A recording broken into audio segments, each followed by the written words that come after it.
Bendiciones, hermanos y amigos. Estamos listos para continuar con nuestro estudio semanal sobre la serie de Josué el Conquistador, viviendo una vida victoriosa en tiempos difíciles.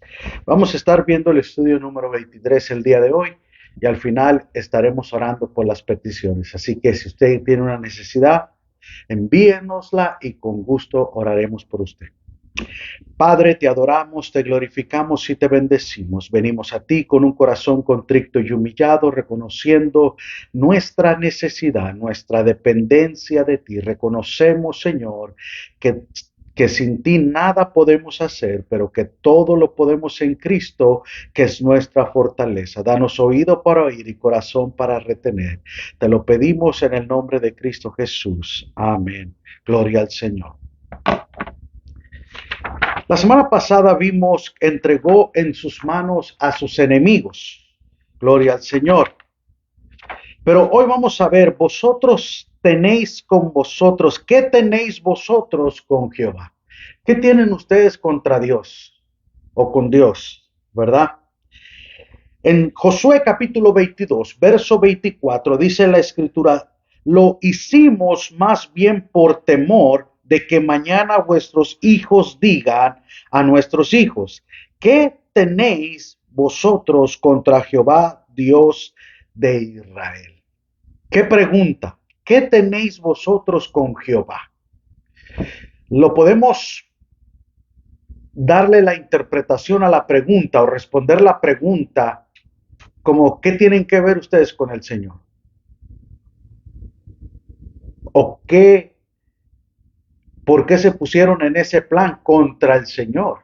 Entonces, vamos a ver cómo Josué comunica a los rubenitas, a los gatitas y a la media tribu de Manasés, a la tribu de Rubén, de Gat y de Manasés, para que acompañaran a las demás tribus a conquistar el territorio que estaba del otro lado del Jordán, porque estas tribus, 2 tribus y media, tuvieron su recompensa antes de cruzar el Jordán, con la ayuda de las demás tribus. Ahora que tenían que conquistar el resto, ellos ya tenían sus territorios, pero tenían que apoyarlos y pelear con ellos. Josué los bendice y ellos se fueron y les hace la invitación para que sirvan a Dios y apoyen a las demás tribus. La tribu de Manasés, la mitad de la tribu de Manasés, tenía su territorio del otro lado del Jordán, pero la otra del otro lado del Jordán. Al llegar los rubenitas, gatitas y la media tribu de Manasés a la frontera del Jordán, levantaron un altar a Jehová. En el verso 22, capítulo 22, verso 10, dice, ante esta noticia del altar levantado los hijos de Israel en Silo, se prepararon para hacer guerra a aquellas 3 tribus. Ahora, vemos que en Silo ya había un tabernáculo, ya había un altar, ya había el lugar donde estaba el tabernáculo de Jehová para que se ofrecieran los holocaustos y los sacrificios. Sin embargo, estos levantaron otro altar cruzando el Jordán. Fines, que era el sacerdote, el hijo de Eleazar, nieto de Aarón, con 10 principales representativos de las otras 10 tribus, fueron ante las tribus mencionadas, porque los jefes de estas tribus los habían acusados, que estas 3 tribus estaban en rebelión contra Dios y el descarrío espiritual. Ante esta acusación, los hijos de Rubén, de Gad y la media tribu de Manasés se enfrentaron y se defendieron, dejándoles saber la acción no era una rebelión, sino como testimonio a sus hijos que ellos creían en sacrificio a Dios. Fines y los jefes de la tribu aceptaron la explicación o la excusa o la razón y la motivación. Qué importante es cuando se aclaran las cosas, pero cuando nosotros malinterpretamos o hacemos las cosas de una manera dudosa, de una manera que no es clara, que no es transparente, podemos dar pie a que hablen y si nosotros no aclaramos podemos prejuzgar. Ellos hicieron un altar en el capítulo 22, verso 34, que le llamaron Ed. que significa testimonio. Primero, en el versículo 10 del capítulo 22 dice, vamos a ver, número 1, la edificación. Y llegando los límites, y llegando a los límites del Jordán, que está en la tierra de Canaán, los hijos de Rubén y los hijos de Gad y la media tribu de Manasés edificaron allí un altar junto al Jordán, un altar de grande apariencia. Ahora, la edificación del altar, cuando llegaron a los límites de la tierra de Canaán,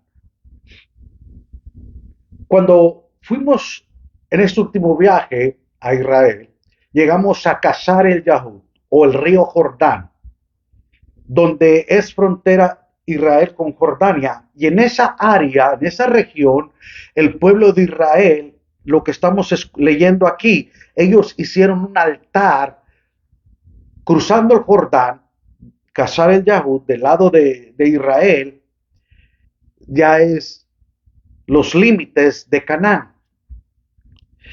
Pero al llegar al Jordán, antes de cruzar el mismo, los rubenitas, gaditas y los demás edificaron un altar de grande apariencia. Ahora, aquí hay una importancia. Primero, la edificación. ¿Por qué edificas? ¿Qué estás edificando y para qué los estás edificando? Edificar un altar. ¿Para qué era un altar? Para hacer sacrificios a Dios. Pero dice aquí la escritura que edificaron allí un altar junto al Jordán, un altar de grande apariencia. Un altar de grande apariencia. Da la impresión de ser lo que en realidad no era. Ahora, la apariencia es algo que la gente o que las cosas no son lo que dicen que son. Aquí vemos que este altar era de grande apariencia. Es como el día de hoy, muchos construyen un altar de grande apariencia. Lo que viven y lo que hacen muchas veces no es más que apariencia. Viven en una falsa representación de qué apariencia, de lo que son o lo que hacen. La apariencia, a veces la gente se viste como si fueran ricos y están endeudados hasta el cuello. Entonces, vivimos, la gente aparenta tener un matrimonio feliz, pero en la casa viven como perros y gatos. A veces en la iglesia aparentamos ser espirituales, pero en el trabajo no damos testimonio, en la casa no damos testimonio. Entonces, hay gente que vive de las apariencias y Jesús habla muy claramente tocante este tema. Dice, no juzguéis según las apariencias, sino con justo juicio. Ahora, las apariencias nos pueden engañar. A veces podemos ver una persona y juzgarla por su vestidura, por su apariencia, pero en realidad no sabemos el trasfondo o lo que hay dentro de su interior. Por eso David fue juzgado por su apariencia, lo ignoraron porque era el más pequeño, porque quizás no estaba bien vestido, porque olía a oveja, pero los otros tenían una apariencia de guerreros, de príncipes, de reyes, una buena apariencia, que hasta el mismo profeta cuando lo vio dice, este es el rey de Israel, y el Señor le dijo, tú ves lo que está delante de tus ojos, mas yo veo el corazón. Entonces, Samuel vio la apariencia exterior de los hijos de Isaí, sin embargo, Jehová ve el corazón del ser humano, ve mucho más allá de la apariencia. Y vemos aquí que un altar de grande apariencia hicieron ellos. Dan la falsa impresión de ser un modelo de vida.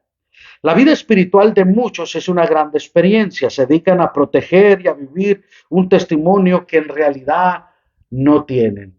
A veces las personas que siempre están proclamando cosas ahí son las que dime de qué aludes y te dirá de lo que escaseas, dice un proverbio por ahí. Muchos tienen un ministerio de apariencia, aparentan tener un ministerio bendecido, próspero, pero no entienden que la viña es del Señor, que el dueño de la viña es el Señor y que nosotros simplemente somos servidores de Él. Pero a veces aparentamos creernos los super espirituales, los super siervos, los super líderes. Gloria al Señor. Sin embargo, Jesús era un hombre de bajo perfil. Juan el Bautista era un hombre de bajo perfil. Entonces vemos que los hombres de Dios tenían un perfil muy diferente a lo que vivimos el día de hoy. La vida ministerial de muchos se transforma en apariencia, buscan más el aplauso de los demás que la aprobación del Señor Jesucristo. Las administraciones se pueden volver apariencia. La gente vive en un mundo, vivimos en un mundo de apariencia. Por eso Jesús, hay un texto muy específico y claro que Jesús dijo, en aquel día muchos me dirán, Señor, en tu nombre echamos fuera demonios, en tu nombre sanamos enfermos, en tu nombre hicimos milagros, en tu nombre hicimos sanidades. Y el Señor le dijo, apartados de mí, obradores de maldad, no los conozco. Porque la intención y el corazón de ellos era aparentar tener un ministerio exitoso, un ministerio relevante, un ministerio, aleluya, que jala masa, sin embargo, no están en el corazón ni en la voluntad del Señor. Lo más importante para nosotros es obedecer al Señor y hacer la voluntad del Señor. Si el Señor te llama y te da la promoción, gloria a Dios, qué bendición. Pero a veces queremos imitar, queremos copiar, queremos aparentar que ser competencia, competir con los demás. Y porque los demás tienen relevancia o éxito, quieres aparentar que estás en el mismo nivel. Eso no nos hace ni más grande ni más chico, porque cada uno es grande en lo que Dios le mandó a hacer conforme a los talentos que Dios repartió a cada uno, unos 5, a otros 2, a otros les dio de 1, cada uno conforme a su capacidad. Y cada uno Dios reparte. Vemos aquí la edificación. Ellos construyeron, edificaron. ¿Qué estás construyendo tú? ¿Sobre qué base estás construyendo? ¿Qué estás edificando? Pablo a los Efesios dice que algunos edifican en la hojarasca, otros en la piedra. Jesús mismo dijo que el que edificó en la arena, cuando vino los vientos, la lluvia, cuando los ministerios se levantan de la noche a la mañana, vemos el escándalo de Hillsong que está ahorita. Ellos se levantaron como la espuma, empezaron a florecer por todo el mundo y a crecer, atrayendo gente de diferentes congregaciones, gente de toda clase de peces, de toda pecera o pecera, por así decirlo, sin pescar muchos de afuera. Y después se corrompió en la vanidad, en el egoísmo, en la prepotencia, en el orgullo, en la vanidad. Perdieron el enfoque y el énfasis, porque no hubo un proceso, no hubo, aleluya, donde una reacción para vencer la carnalidad del orgullo. Primero la edificación, un altar de grande apariencia. Segundo, la reacción. Versículo 12 del capítulo 22 de Josué. Cuando oyeron esto los hijos de Israel, se juntó toda la congregación de los hijos de Israel en Silo para subir y pelear contra ellos. Silo es donde estaba el tabernáculo, era donde estaba el altar a Jehová, donde se hacían los sacrificios, donde venían a celebrar la fiesta, donde Samuel ministraba juntamente con Elí, el sacerdote, antes de que fuera destruido. Los hijos de Israel reaccionaron al ver el altar levantado por los rubenitas, gaditas y la media tribu de Manasés.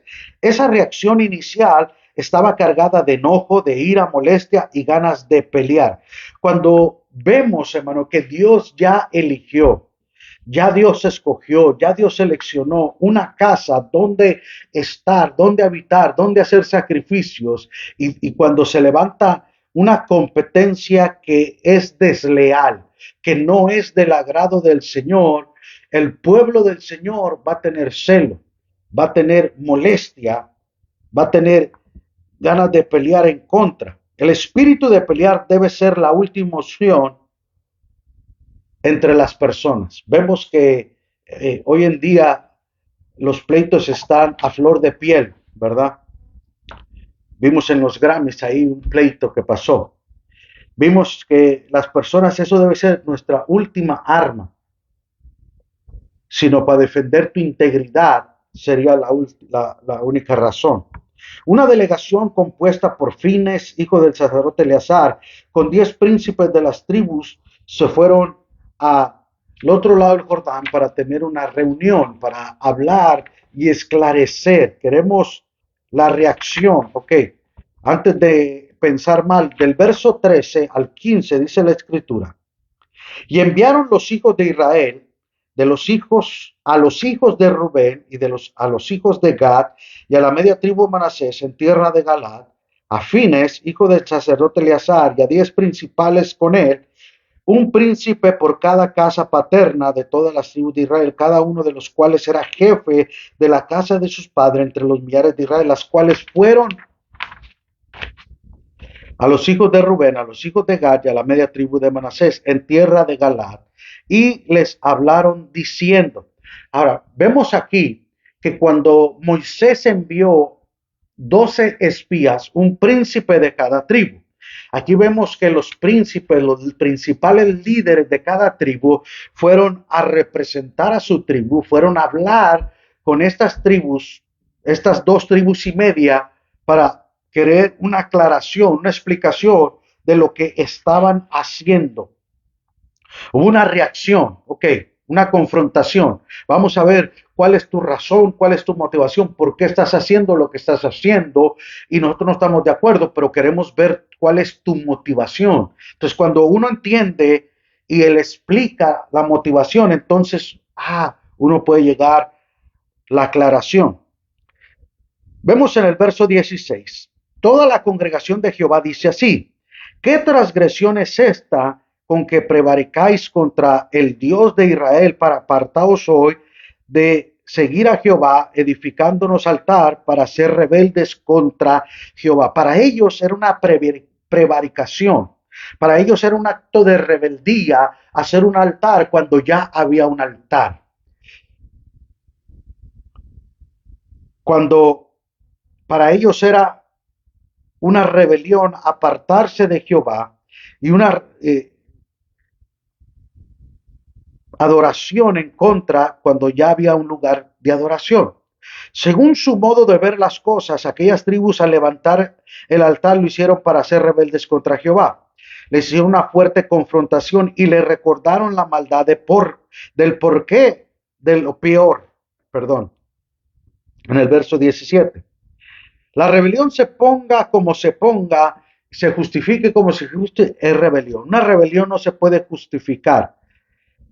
Es abominable, es condenada y es desaprobada por Dios. El rebelde espiritual es un enemigo de la obra de Dios. Vemos la rebelión en la Biblia de muchos, de Absalón contra su padre.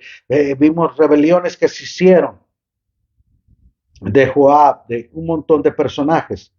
Perdón. Vemos en el verso 18.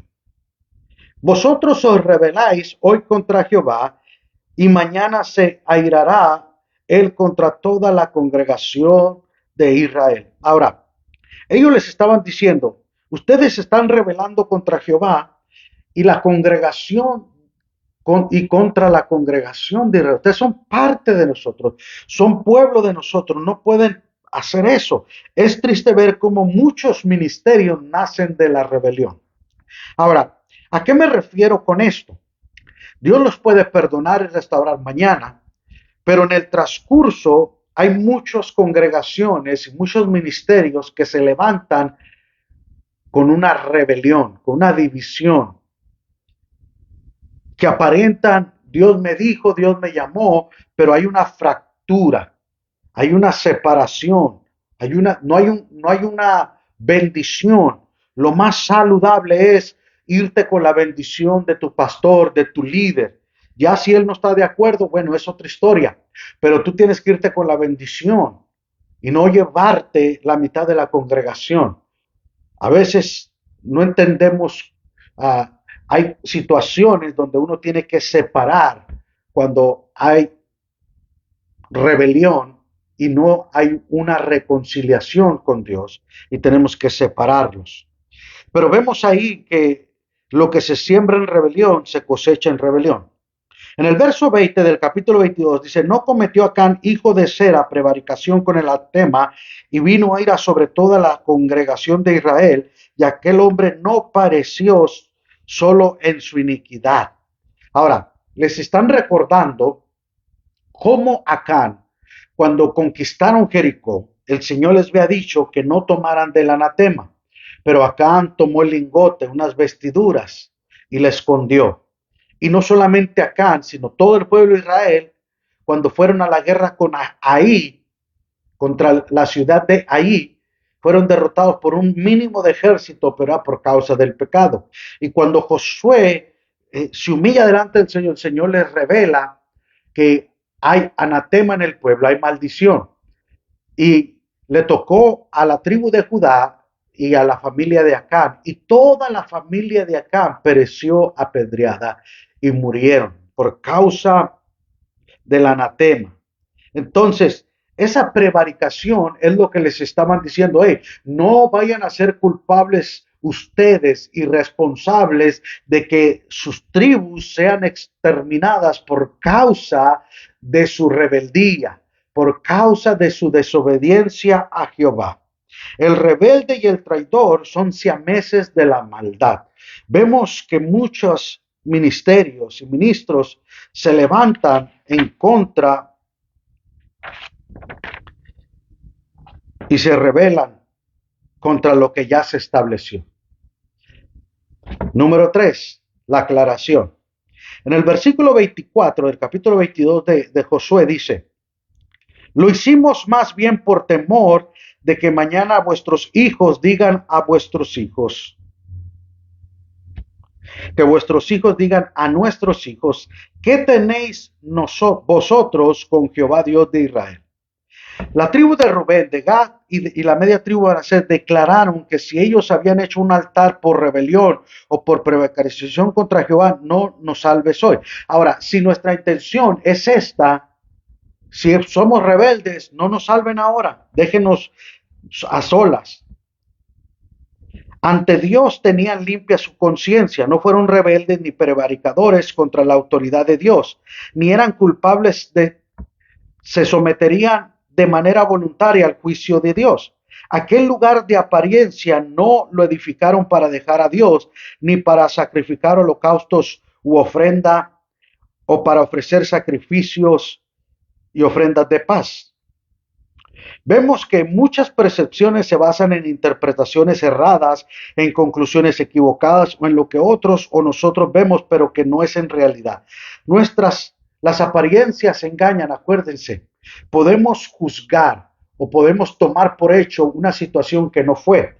Ellos hicieron un altar y lógico, un altar es hecho para hacer sacrificio, para hacer holocausto, para dar adoración y alabanza al Señor. Pero simplemente ese altar era un altar como un recordatorio para recordarles a los hijos de sus hijos, aleluya, que ellos estaban con Jehová, que ellos tenían un pacto con Jehová, que ellos tenían que servir a Jehová.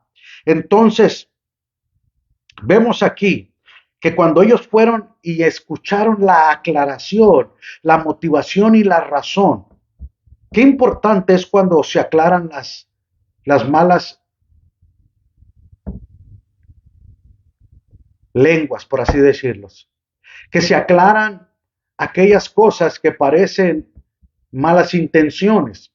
Entonces, qué importante es aclarar cuando nosotros vemos situaciones que parecen que son injustas o que están tomando ventaja. Muchas percepciones se basan en interpretaciones erradas, en conclusiones equivocadas, en lo que otros o nosotros vemos, pero que no es la realidad. Podemos ver algo y juzgar por algo que no es. Por ejemplo, hay una anécdota, una historia de un hombre que se casó y después de un tiempo se fue a trabajar lejos y duró un tiempo fuera de su país, de su ciudad, mejor dicho. Y cuando él regresa, ya habían pasado años. bastantes años. Entonces, cuando él regresa, su casa estaba en el valle. Y en la montaña, ya cansado, se queda a descansar esa noche. Y en la noche, mira que un joven entra a la casa y su esposa le da un abrazo, un beso y entran en la casa. En la mañana, cuando él se despierta, mira hacia la casa y esa mujer se dan un beso en la puerta y el mucho joven se va. Entonces, él piensa, mi esposa me estuvo engañando o me está engañando todo este tiempo que yo estuve ausente. No pudo aguantar. Entonces, cuando él llega y toca la puerta, sale la esposa y le da la bienvenida a casa. Y le dice el hombre, ¿quién es ese joven que salió esta mañana? Y la mujer con una sonrisa le dice, es nuestro hijo. Cuando tú te fuiste, yo estaba encinta, yo estaba embarazada y ese es nuestro hijo.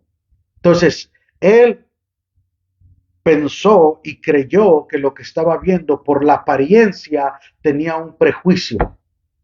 Entonces, muchas veces nosotros podemos juzgar las cosas que podemos ver, que pensar que es, pero que hasta que no haya una aclaración.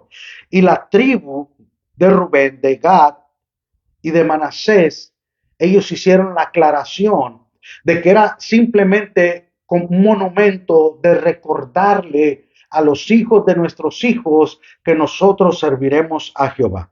No juzguen a nadie si no tienen todas las evidencias y todos los hechos confirmados. Por eso Jesús dijo, no juzguéis según las apariencias, sino con justos juicios. Tiene que haber evidencia. Tiene que haber las pruebas para que entonces, es como cuando una persona va a la corte, el juez no dictamina la sentencia hasta que se da todas las evidencias o todas las pruebas de la culpabilidad o de la inocencia del acusado. Acusar a alguien basándose en lo que otro dijo o otro está diciendo se llama perjurio. No, que fulano me dijo. Bueno, ¿y quién le dijo a fulano? Yo lo vi con mis ojos, pero está seguro. Entonces, a veces podemos creernos y la gente le gusta poder mentir y engañar. Pero vemos que el chisme se vuelve, en la acusación se vuelve chisme. Aquel altar lo habían edificado pensando en sus hijos y en sus nietos, que en la mañana al verse como tribus separadas de las otras tribus fueran estos acusados. Lo hicimos más bien por temor de que mañana nuestros hijos digan a nuestros hijos, ¿qué tenéis vosotros con Jehová, Dios de Israel? Los rubenitas, gaditas y la media tribu de Manasés no querían ser destruidos del culto de Jehová y menos que sus hijos se fueran a descarriar espiritualmente. Como estaban del otro lado del Jordán, no querían ser que se sintieran que se habían separado de Dios, que se habían separado de sus hermanos, de las otras tribus.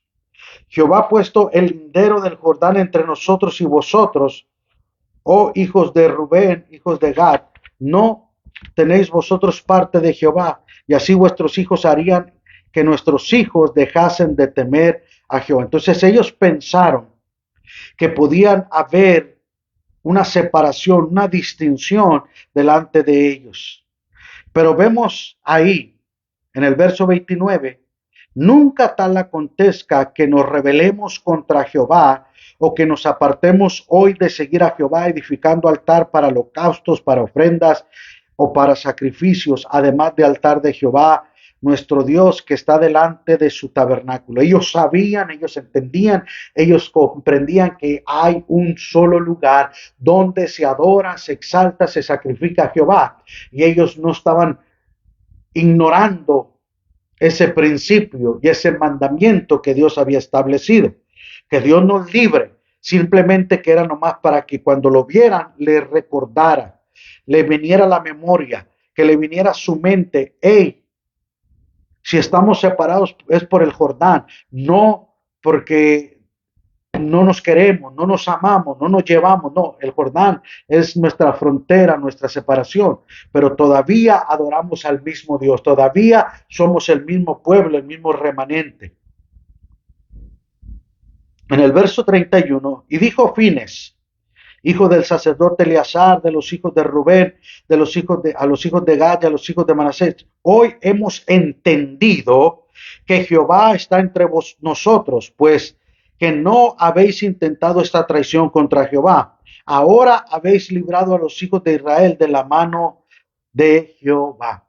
Qué tremendo. Ahora entendemos cuál fue el propósito. Entonces, qué importante es, podemos malinterpretar, podemos malinformar o podemos sacar del contexto los hechos, acciones o actuaciones de alguien sin tener un antecedente. Cuando ya hubo esta explicación, Eleazar, Fignes, hijo de Eleazar, dijo, ahora hemos entendido que no se rebelaron contra Jehová. Ahora entendemos cuál fue su razón, cuál fue su motivación, cuál fue el deseo de su corazón. Se libraron de haber hecho mal. A su regreso, Fines y los príncipes dieron la noticia a los hijos de Israel y estos últimos bendijeron a Dios. Señor, gracias por nuestros hermanos de Manasés, por nuestros hermanos de Gad, por nuestros hermanos de Rubén. Gracias por ellos, Señor, que no se rebelaron contra ti ni contra nosotros. Ya iba a haber una guerra, ya iba a haber una matanza entre ellos mismos por una mala interpretación, porque no había, pero cuando hay una aclaración, primero edificar un altar, no entendieron la razón. Ellos, para que los hijos de sus hijos tuvieran testimonio y se preguntaran de Dios. La segunda fue la reacción que las demás tribus fueron a ver cuál es la razón, pero hasta que aclararon, entonces comprendieron. En el verso 32 al 34 dice, y Fines, hijo del sacerdote Eleazar, y los príncipes dejaron a los hijos de Rubén y a los hijos de Gad, y regresaron de la tierra de Galaad a la tierra de Canaán y a los hijos de Israel, a los cuales dieron la respuesta, y el asunto pareció bien a todos a los hijos de Israel, y bendijeron a Dios los hijos de Israel, y no hablaron más de subir contra ellos en guerra para destruir la tierra en que habitan los hijos de Rubén y los hijos de Gad y los hijos de Rubén y los hijos de Gad pusieron por nombre el altar, al altar Ed, porque testimonio es entre nosotros que Jehová es Dios. Aleluya.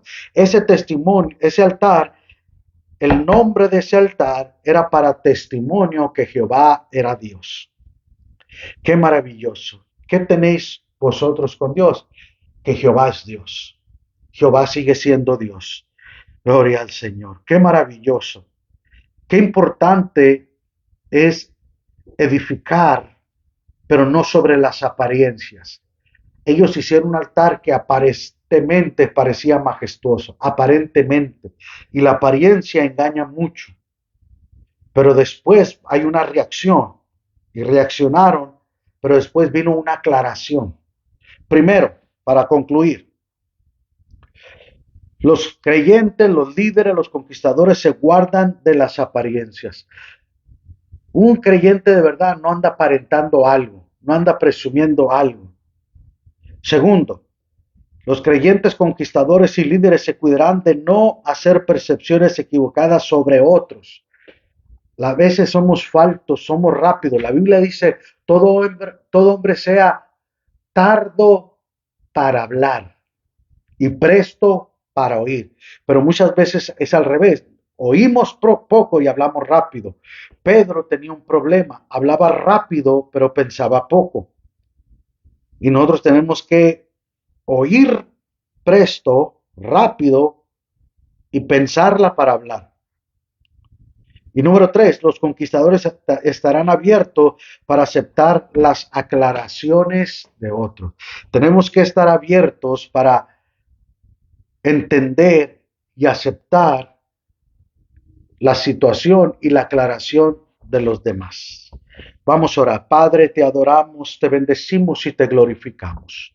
Venimos a ti con un corazón contrito y humillado, reconociendo tu grandeza, tu poder, tu dominio y tu señorío. Padre, en el nombre de Jesús, en este momento, queremos presentarte a Marqueta, Señor, hasta República Checa, Señor. Oramos por ella, Señor, para que tú toques su cuerpo desde la cabeza hasta la planta de los pies, Señor. Reprendemos toda molestia en su cuerpo, reprendemos toda enfermedad, reprendemos toda tiroides, reprendemos todo ataque, Señor, sobre su cuerpo, Señor, para testimonio, que sea un milagro para la gloria tuya, que ella sepa que tú la amas, que tú, Señor, eres el Dios de amor, que tú eres el Dios de que perdona, que salva, que restaura la salud. Señor, obra en su cuerpo, Señor, en el nombre de Jesucristo, para la gloria, Señor. Te presentamos a Marqueta Escobas, Señor, hasta República Checa. Tócala, Señor, en el nombre de Jesús, Señor. Oramos por tu siervo, nuestro hermano Ricardo Canario, desde la cabeza hasta la planta de los pies, Señor, su sistema, Señor, aleluya, por su páncreas, por su cadera, por sus riñones, Señor, en el nombre de Jesús, Señor, aleluya, por sus piernas, por su circulación, Padre, en el nombre de Jesús, Señor, aleluya, oramos, Señor, que tú toques su cuerpo desde la cabeza hasta la planta de los pies. Extiende tu mano, Señor, y sana a tu siervo. Tú enviaste tu palabra y lo sanaste de la ruina de la enfermedad, de la ruina de la dolencia, de la ruina del dolor, Señor, en el nombre de Jesús, Señor, por Rosario Morales, Señor, por Julieta Morales, Señor, toda ansiedad sea echada fuera de su cuerpo, Señor, abre puertas de bendición, sana para tu gloria y para tu honra, Señor. Oro por los pastores, los evangelistas, los misioneros, Señor.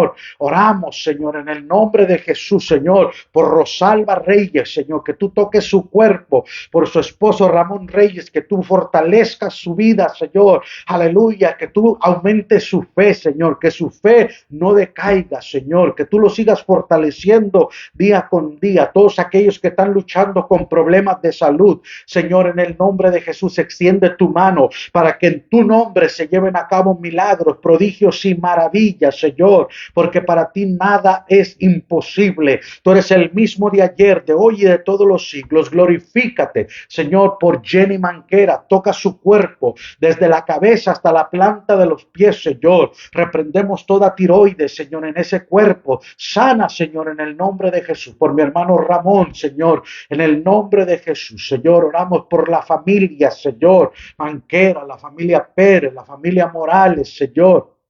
Oramos por tu iglesia, fuente de vida eterna, Señor, por nuestro hermano Chuy Ramos, Señor. Toca su cuerpo, Señor, en el nombre de Jesús, Señor. Esa cintura, esa cadera, Señor, esa espalda, Señor. Toca, Señor, antes de esa operación aleluya, Señor, que tú sanes para gloria y honra de tu nombre, Señor, por nuestra hermana Carla, la familia Robles, la familia Reyes, la familia Tapia, Señor, aleluya, la familia García, la familia Guzmán, la familia Curiel, Señor. Oramos, Señor, por la familia Flores, Señor, la familia, aleluya, Hernández, Señor. Oramos, Señor, por todas las familias, Señor, representadas en el nombre de Jesús, Señor. Por Mario, por Imelda, Señor, hasta Manchester, aleluya, Señor, aleluya, Rogelio, Señor, por Susi, Señor, por sus familias, Señor, toca sus cuerpos en el nombre de Jesús, por la familia Manquera, oramos, Señor, en México, Señor, en el nombre que es sobre todo nombre, te damos toda la gloria, toda la honra y toda la alabanza, Señor, que tú seas glorificado, que tú seas exaltado y que tú seas bendecido, Señor. Oramos por ese grupo que nos acompañó a Israel, Señor, bendice sus vidas, Señor, aleluya, que esa experiencia les haya traído crecimiento espiritual, que ellos, Señor, aleluya, les ayude a madurar en sus vidas y que su fe se aumente y se fortalezca en el nombre de Cristo Jesús. Recibe toda gloria, toda honra y toda alabanza en el nombre que es sobre todo nombre, en el nombre de Cristo Jesús. Amén. Amén. Que Dios me los bendiga, Dios me los guarde. Nos vemos el domingo con la ayuda del Señor. Bendiciones.